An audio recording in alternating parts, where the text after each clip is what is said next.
Ustadz, apa hukumnya kalau ada seseorang, padahal dia tuh mungkin kan, tapi dibuatnya seperti itu supaya dia tidak termasuk di antara orang-orang yang mujahir, orang-orang yang ia umbar dosanya setelah Allah Subhanahu wa taala tutupi aibnya. Ini enggak boleh ya.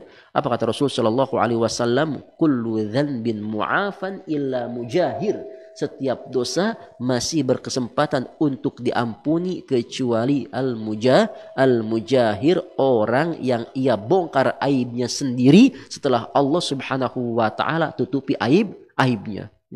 Tahu nggak tadi malam anak mabuk nggak ada yang tahu. Nah, padahal nggak ada yang tahu. Akhirnya ada yang tahu sekarang tuh. Nggak boleh tuh ya. Nah, seperti itu ya. Makanya subhanallah ya, pernah juga kami jelaskan bahwasanya kalau seandainya ada seorang perempuan mungkin di masa lalunya ia pernah berzina ya, kemudian tiba-tiba ada seorang laki-laki yang mau melamarnya, apakah seorang perempuan tersebut harus mengaku kalau dulu dia pernah berzina? Jawabannya jangan. Ya, jawabannya apa? Jawabannya jangan. Ya, jangan mengaku ya, selama dia tidak dalam keadaan hamil, maka dia wajib bertobat, kemudian jangan mengaku tentang masa lalunya. Buat apa? Ya, tidak ada yang tahu dosanya kecuali Allah Subhanahu wa taala, ya. Selesai. Dan kalau seandainya dia laki-laki yang baik, enggak akan pernah diungkit masa lalunya, ya. Enggak akan pernah diungkit masa lalunya. Bukankah dulu juga ya ada antara istri Rasul sallallahu alaihi wasallam yang dulunya kufur kepada Allah Subhanahu wa taala, ya.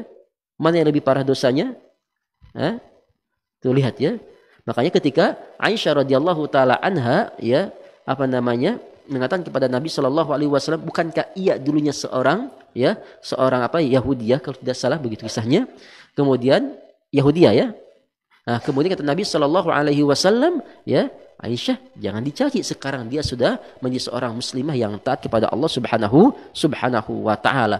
Makanya kami katakan, kita sebagai kaum muslim tidak boleh mengurusi masa lalu atau aib masa lalu seorang muslim atau muslimah.